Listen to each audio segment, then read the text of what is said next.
Have you ever tried a lighting technique that you learned from a YouTube video and have it completely change your filmmaking process? This happened to me last week when I watched a video by Danny Gervitz titled "A Simple Method to Light Every Scene." Let me show you how I put these ideas to the test and how you can use them in your project. Lighting interiors has always been a creative challenge for me as a filmmaker. Working in small apartments, basements, or just tiny rooms that we can find access to. One of the things that I've always relied on is top-down lighting because I believe this just mimics the normal lighting that we have in our households. It allows me to film 360, we're in and we're out without a lot of fuss and hassle. However, sometimes I get to work in spaces where the ceilings are super low and you cannot just put lights on top, or it becomes expensive trying to find equipment to mount the lights to the ceiling. Sometimes we'll put lights through the window and then we'd have to rely on a lot of practical lights. The challenge that we have with practical lights is a lot of times you cannot control the lighting that you have unless you can afford the expensive bulbs. Then that's a whole different story. So when I saw Danny Gervitz making this big claim, you learn from it and you leave today's video a more confident cinematographer. I was hooked. His video changed my perspective on what I thought, and I thought to myself, what a better way to spend Christmas than to experiment on new techniques and improve on my craft.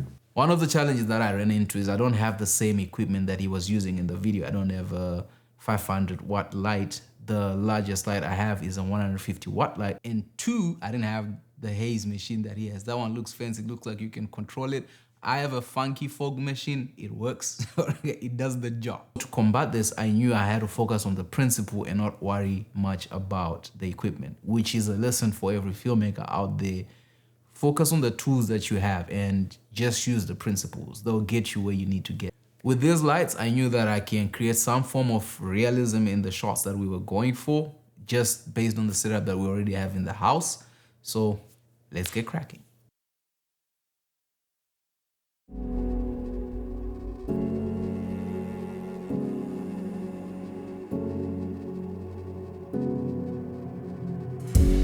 Fading away, I'm breaking, peril and pain for the taking of you, bleeding and blind, don't leave me behind you. One of the first principles that he teaches is light the space, not the face. This changed everything for me because my intuition is always light the face. By focusing on the overall lighting of the environment, you establish the mood and atmosphere of the scene. This could be a warm and inviting living room, a cold and sterile hospital room, or a dark and ominous alleyway. The lighting helps to tell the story and immerse the viewer in the world you're creating. By emphasizing the environment, you draw attention to the context of the scene. This can be crucial for storytelling as the surroundings often provide important clues about the characters and their situation.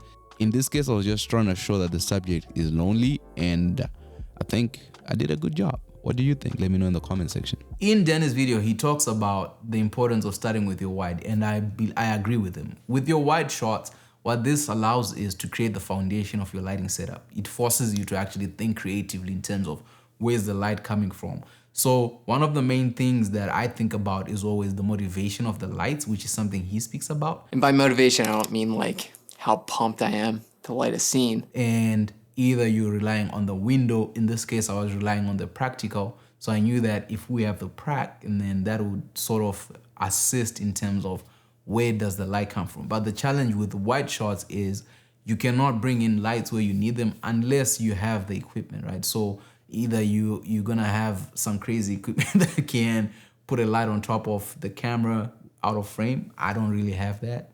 So in order to get the wide shot, what I ended up doing was using the 1 foot just slightly out of frame, and then having that motivated by the prac, and then the other light I had it outside, just pushing in to create that backlight and to create that moonlight. A pro tip for everybody is the audience only sees what's in frame. They have no idea what's not in frame. Only you and I know. That is if you tell me.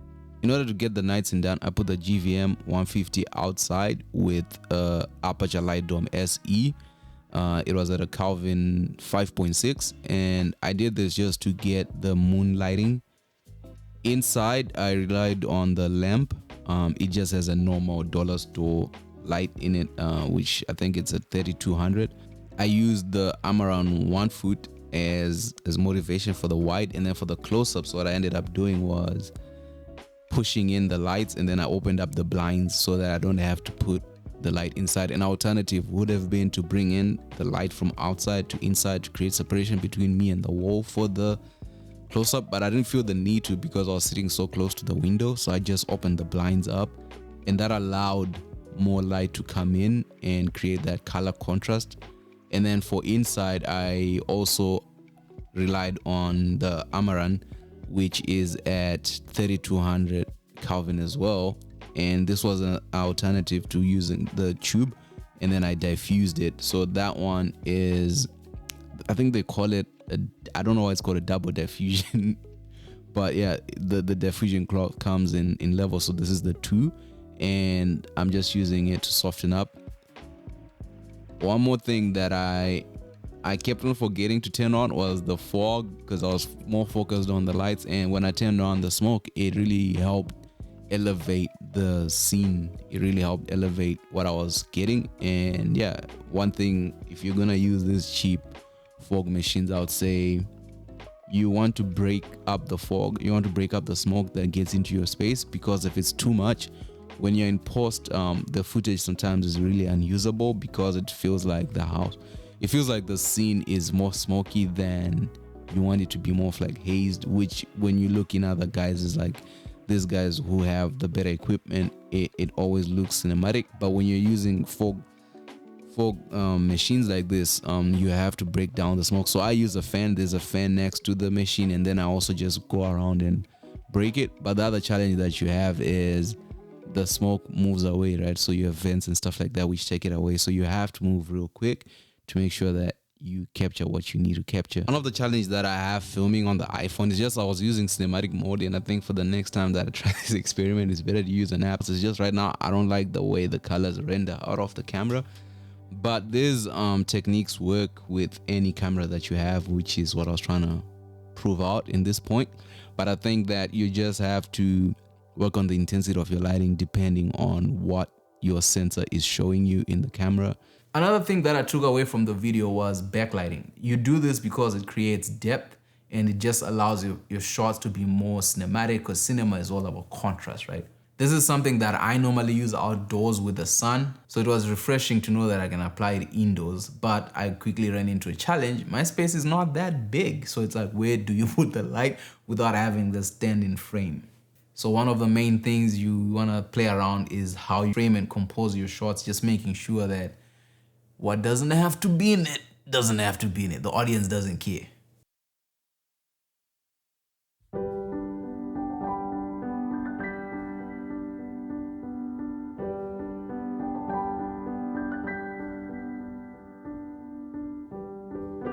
Living in the Great White North, one of the challenges we have this time of year is our daylight time is very limited. The sun is out for like 4 hours.